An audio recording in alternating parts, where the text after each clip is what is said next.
Live from our Tasmanian headquarters, this is Southern Cross News with Rachel Williams. A 9-year-old girl was forced to run for help after escaping from a car crash which killed her mother in the state's northeast overnight. The child alerted a nearby property owner to the tragedy, but paramedics were unable to save her mother's life. A notoriously dangerous stretch of road claims another life and tears a family apart.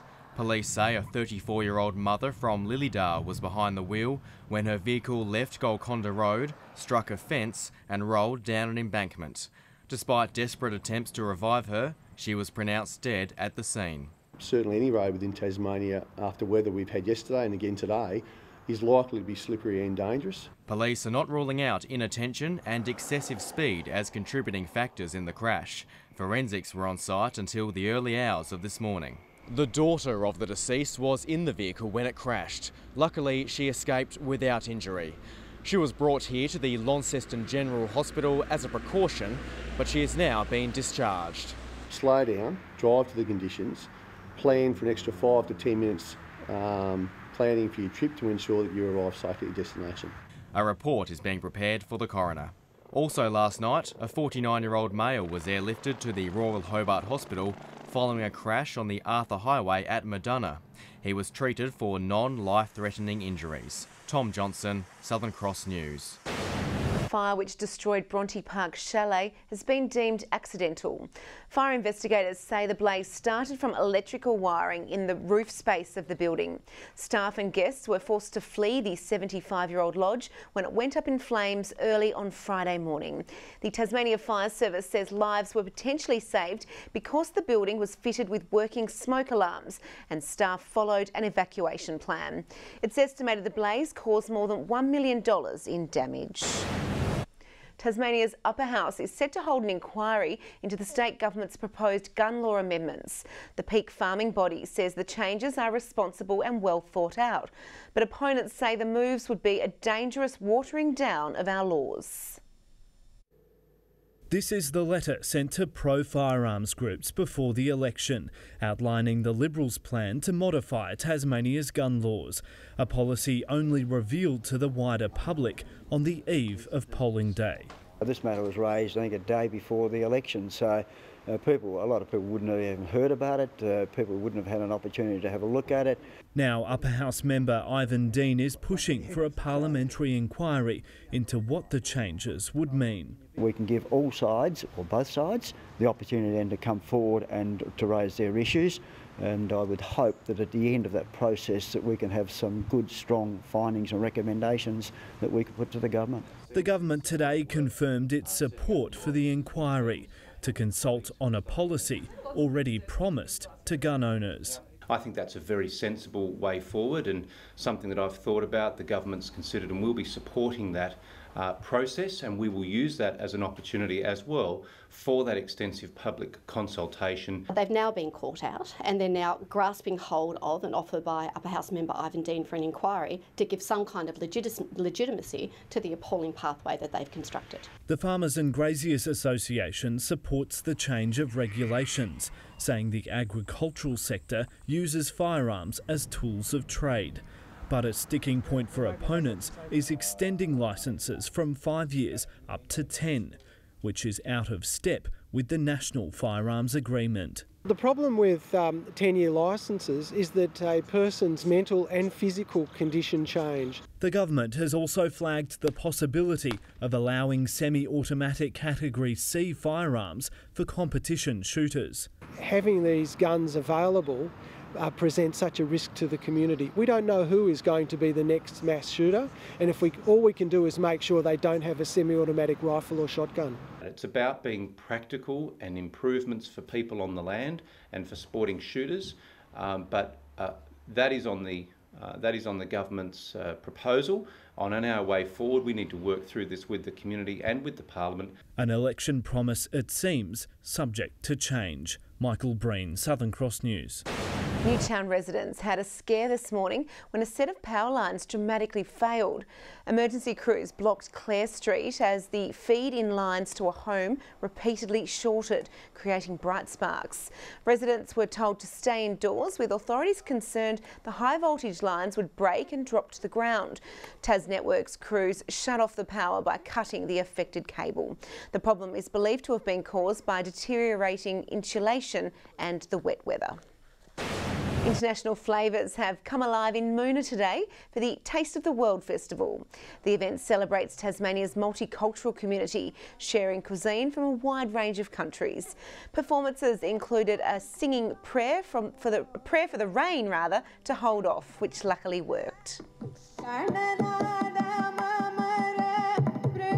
Fantastic to be able to celebrate the diversity, to be able to share with our community the taste, the smells, the flavours, the music and the sounds of our multicultural community, and really celebrate all the success that comes with being a multicultural community. The cultural celebration was made possible with the efforts of around 50 volunteers. Following an early weather scare, the sky cleared and racing went ahead for the inaugural Autumn Charity Race Day in Hobart, with Tas Racing teaming up with Epilepsy Tasmania to raise funds and awareness for a condition which affects around 80,000 Tasmanians. It's a really positive comment for people with epilepsy across Tasmania that an organisation, a corporate like Tas Racing, would actually come on board and support us. Organisers are now hoping to make it an annual event. Matthew Wade has added another first-class ton to his name, with the Tigers setting Queensland a mammoth 477-run chase during Day 3 of the Sheffield Shield final in Brisbane. The Bulls were sitting at 3 for 233 at stumps, thanks to key scalps from Jackson Bird and Tom Rogers. After picking apart the Bulls' attack on Day 2, Wade picked up right where he left off. Wade slips it through the slip cord, and it did bounce before it got to Joey Burns, and that's going to bring up his 100. Rainbird finally getting off the mark in the best way possible before Wade's heroic innings was wrapped up on 108. And this time a pull down leg side.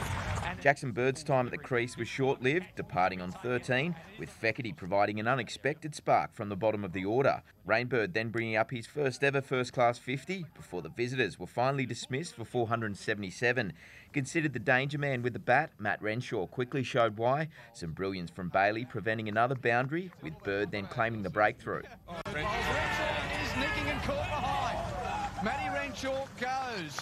Joe Burns channeling his big bash form to give the Bulls a boost. That's a good pickup shot. Whips it off his pads over deep backward square for 6. Rogers convinced he had him trapped on 35, only the umpire wasn't sold. But the Tigers' quick soon had his man, just one run shy of his 50. Hit on the pad, that's really close, and it's out.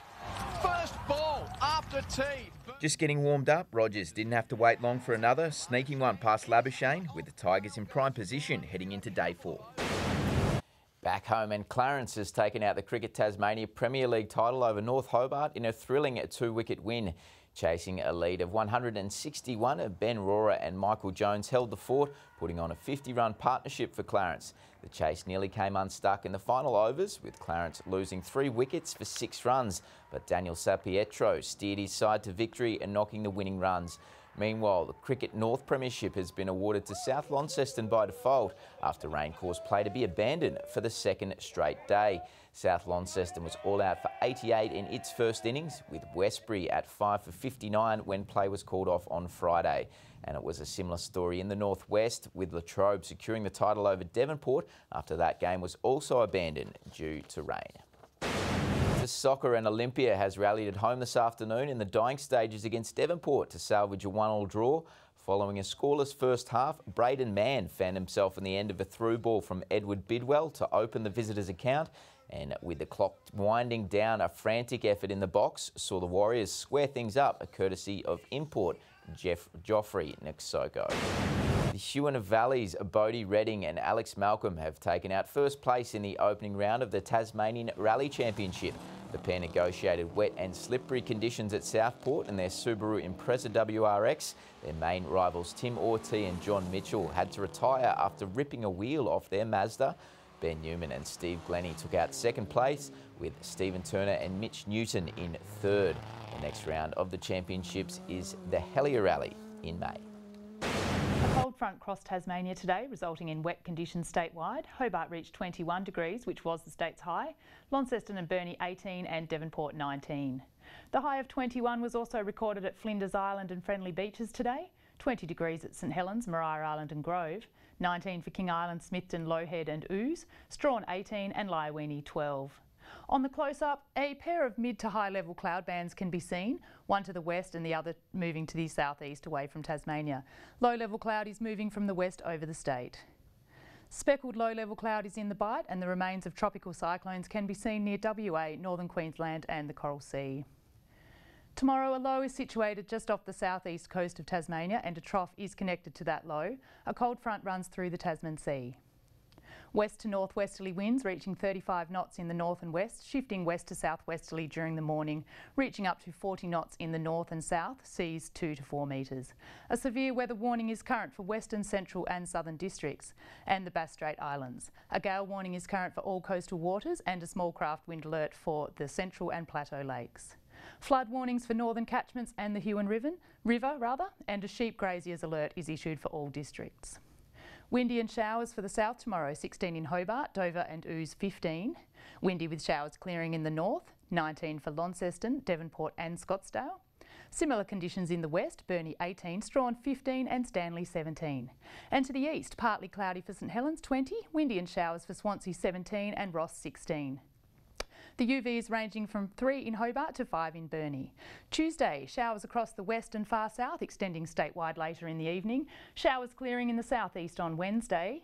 And showers about the west on Thursday, extending to central and southern districts in the evening. And looking to the mainland, mostly wet conditions apart from a sunny day in Alice Springs and Broome. And here's a look at the current temperatures. Back to you, Rachel. Wonderful, thank you for that, Carmen. That's all your news for now. Thanks for joining us. I look forward to your company throughout the week. Bye for now.